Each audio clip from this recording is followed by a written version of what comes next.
¿Qué tal? ¿Cómo están? Bienvenidos. Este es nuestro tiempo de entrevistas, que ya saben que pueden seguir a través de nuestro streaming www.elvenezolanotv.es. Y hoy tenemos con nosotros a una persona de gran relevancia en el Partido Popular, con la que queremos hablar de cara a esas elecciones del próximo 20 de diciembre, que ya están en un punto de ebullición importante en nuestro país, con una campaña electoral a punto de comenzar. Él es Rafael Hernando, es portavoz del Grupo Popular en el Congreso de los Diputados, y hoy está con nosotros. Rafael, bienvenido a El Venezolano Televisión España. Bien hallado, Javier, un placer estar aquí contigo y con todos nuestros televidentes. Hablaba de las elecciones del 20 de diciembre, que estarán a la vuelta de la esquina, pero el Partido Popular todavía no ha presentado el programa electoral. ¿Cuándo lo vamos a conocer? Bueno, la próxima semana conoceremos el programa electoral en su completo, ¿no? Este fin de semana es muy probable que el presidente del gobierno haga ya algún anuncio importante, y nosotros siempre hemos utilizado una estrategia que implica presentar un programa electoral, pero luego también apoyarlo con una serie de medidas concretas que se van anunciando a lo largo de la campaña.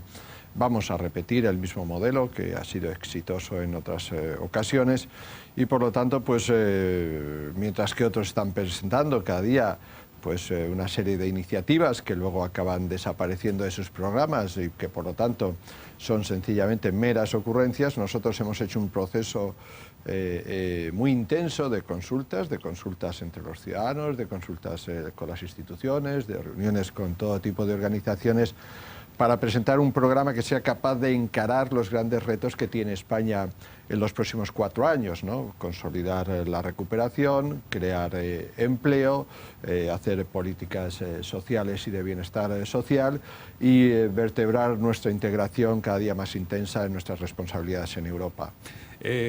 Luego podemos hablar de empleo, por ejemplo, que me imagino que será un punto fuerte del programa, pero por lo que está ocurriendo en París después del pasado viernes, con esos atentados yihadistas tan crueles, me gustaría hablar también de defensa, de seguridad. ¿Cómo puede afrontar España? Porque se le ha preguntado al presidente del Gobierno, al ministro de Defensa, cómo se podría implicar España más en la lucha contra el terrorismo. ¿Realmente España se puede implicar más militarmente? Javier, nosotros estamos implicados en la lucha contra el terrorismo desde hace mucho tiempo, no es una novedad en nuestro caso. Nosotros, desgraciadamente, hemos sido un país azotados por el terrorismo, lo hemos sido en el pasado de forma muy intensa por el terrorismo de ETA. Hoy el terrorismo de ETA está derrotado, y también hace 11 años tuvimos el mayor atentado que jamás se había producido en suelo europeo, ¿no? En el año 2004, el famoso 11M, ¿no? Y yo creo que desde entonces se planteó en España una política antiterrorista que tiene que ver mucho con lo que son los nuevos fenómenos terroristas, en este caso del yihadismo. De hecho, en febrero de este año firmamos con el partido de la oposición un pacto para luchar contra este fenómeno, siendo conscientes de que era un fenómeno que podía volver otra vez a atacar en el seno de la Unión Europea. Ya lo había hecho en Francia, ¿no? Con el atentado contra Charlie Hebdo, ¿no? Firmamos ese pacto. Algunas organizaciones políticas en España en su momento estimaron que no era oportuno sumarse al pacto. Ahora hay algunos que han cambiado de opinión, otros desgraciadamente siguen manteniendo una cierta comprensión hacia el fenómeno del terrorismo, ¿no? Utilizando las trampas que tienen los terroristas, ¿no? Para caer en un intento de explicar políticamente un fenómeno que no tiene ningún sentido, en el que nos hace además víctimas a todos los ciudadanos. Y por lo tanto, insisto, estas medidas que hemos ido adoptando, estas reformas legislativas que hemos adoptado ya desde principio de año, que el señor Hollande en Francia ha anunciado algunas de ellas que va a poner en práctica en su país, es una clara demostración de que este es un fenómeno sobre el que nosotros venimos trabajando desde hace tiempo, y por lo tanto vamos a seguir allí.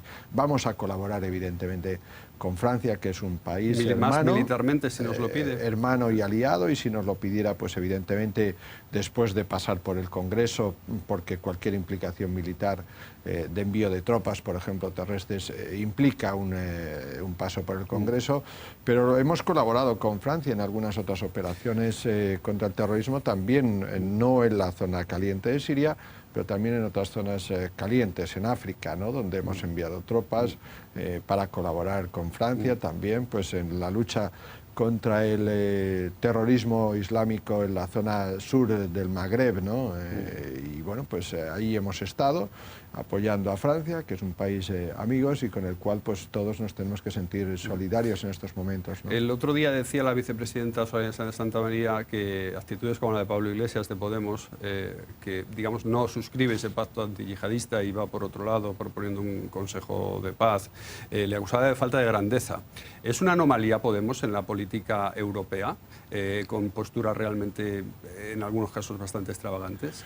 Bueno, yo creo que es una anomalía que desgraciadamente no solo tenemos en Europa, ¿no? También hay otros países donde hacen planteamientos de este tipo, ¿no? En el que intentan justificar, ¿verdad?, las acciones terroristas de una u otra forma, ¿no? Y yo lo que lamento es que una formación política, en este caso en España, pues tenga este tipo de planteamientos, ¿no? Porque mire, aquí no hay líneas intermedias, ¿no? Posturas intermedias, o se está con los terroristas o se está contra los terroristas. Y nosotros creemos que hay que estar contra los terroristas siempre, ¿no? Porque al final los terroristas lo que buscan es hacernos víctimas de su guerra al conjunto de los ciudadanos, a toda la población civil. Nadie está exento de que mañana pues en alguna ciudad de España se pueda producir un atentado de características similares, ¿no? Evidentemente, pues nosotros estamos trabajando mucho en lo que se refiere a la prevención, la detección de estos grupos de comando. Hemos adoptado medidas para que las personas o la gente que ha sido captada por estos grupos terroristas y ha estado en Siria no pueda volver a España. Lo llevamos haciendo ya desde hace tiempo, ¿no? Interviniendo en operaciones de inteligencia de forma muy intensa, y se han detenido 168 islamistas en estos últimos 2 años, ¿no? Algunos de ellos, como los que se detuvieron hace 2 semanas, a los cuales ya tenían órdenes encima y se les estaba, ¿verdad?, exigiendo que actuaran de forma militar, ¿no? Hombre, esto es a lo que nos enfrentamos, ¿no? Y a veces pues no somos conscientes del trabajo que hacen las fuerzas y cuerpos de seguridad del Estado hasta que el atentado se comete y la prevención no funciona. Pero por lo tanto, aquellas formaciones políticas que intentan dar discurso a los terroristas, que intentan ser comprensivos con los terroristas, me parecen que es un mal camino, ¿no? Ya lo tuvimos en España. Yo recuerdo que cuando se hablaba del terrorismo de ETA y se comentaban por parte de algunos los atentados, había siempre alguien que decía, no, lo habrán matado porque algo habrá hecho. Oiga, mire, si no ha hecho nada más que ser defensor de los valores de la democracia, de las libertades, eso ya nos convierte a los europeos en víctimas. Usted, señor Orlando, siempre es muy claro con la forma de calificar a sus adversarios políticos. Por ejemplo, a Ciudadanos en un momento dado los llamó naranjitos por el color de su partido, su color corporativo. Pero claro, Ciudadanos ahora es un pacto posible para el Partido Popular si no tiene mayoría absoluta, como parece que va a ocurrir. ¿Se arrepiente de ese calificativo? No, bueno, yo lo que pretendo evidenciar, ¿no?, es que Ciudadanos es una formación política que no tiene ninguna experiencia, ¿no?, más allá de aquella que le permite pues estar en los platós de televisión de forma permanente y de criticar a todos, ¿no? Esto es muy sencillo, ¿no? Hay quien decía que si hacer fuera tan fácil como decir, pues las ermitas serían catedrales, ¿no? Y esto es un poco lo que significa Ciudadanos. Es una formación política que no ha tenido experiencia de gobierno hasta un determinado momento. Ahora ya la tiene porque ha tenido que tomar decisiones en algunas comunidades autónomas para apoyar unos gobiernos a otros, y lo está haciendo de una forma u otra, y nosotros lo que estamos viendo es que mientras que a nosotros en Murcia o en Madrid nos ha dejado gobernar, pues luego el día a día está votando permanentemente con Podemos y con el Partido Socialista. Y sin embargo en Andalucía pues el Ciudadanos, esta formación política nueva, cuando tiene que tomar decisiones siempre es a favor del Partido Socialista, ¿no? En Andalucía Ciudadanos se ha convertido en la alfombra naranja, en el felpudo naranja del Partido Socialista, ¿no? Y esto es así, lo hemos visto cuando, por ejemplo, ha llegado el debate de presupuestos, que en 2 días el gobierno socialista de Andalucía ha podido aprobar los presupuestos. Aquí en Madrid son todo dificultades para aprobar los presupuestos. En el caso de investigaciones sobre la corrupción, aquí en Madrid se han creado, o en Murcia, comisiones de investigación para ver si se encuentra algo, ¿no? Mientras que en Andalucía se ha decidido que se paralicen las comisiones de investigación cuando hay casos flagrantes que están en los tribunales y sobre los que ya no es que haya indicios, hay realidad de fraudes absolutamente claros y evidentes, ¿no? Y en materia impositiva pues pasa lo mismo, ¿no? En cada sitio defienden una cosa. Y esto es lo que yo quiero advertir a los ciudadanos en general. Nosotros vamos a hacer un pacto electoral con los ciudadanos. Nos vamos a comprometer con las personas, con los españoles, no con la formación política que se llama Ciudadanos, ¿no? Y que no representa a todos los ciudadanos. Y ellos serán los que tengan que definir también cuál es su posición en algunos asuntos.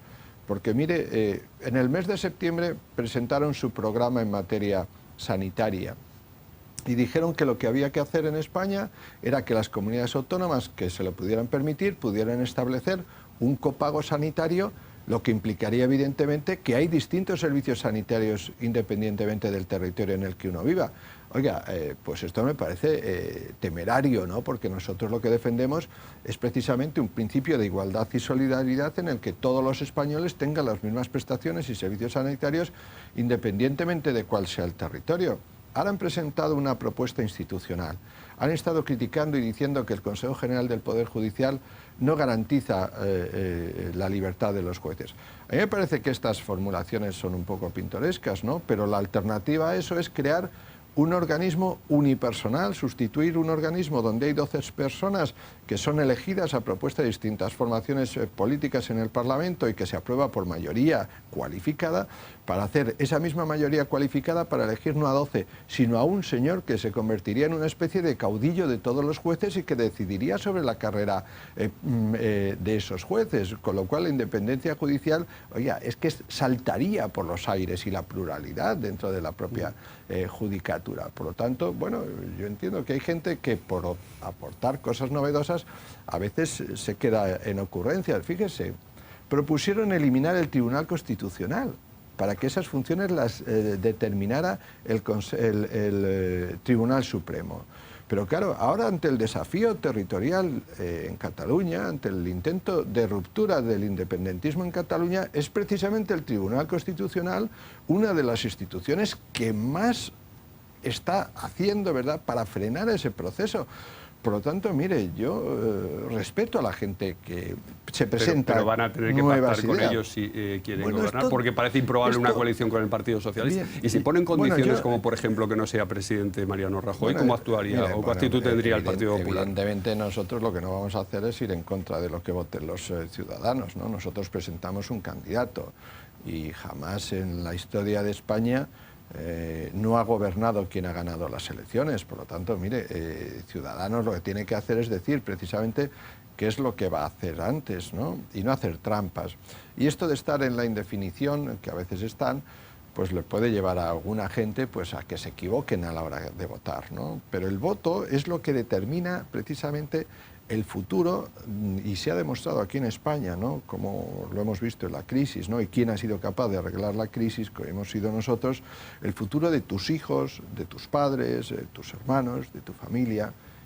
Esto es, o para esto es para lo que sirve el voto, ¿no?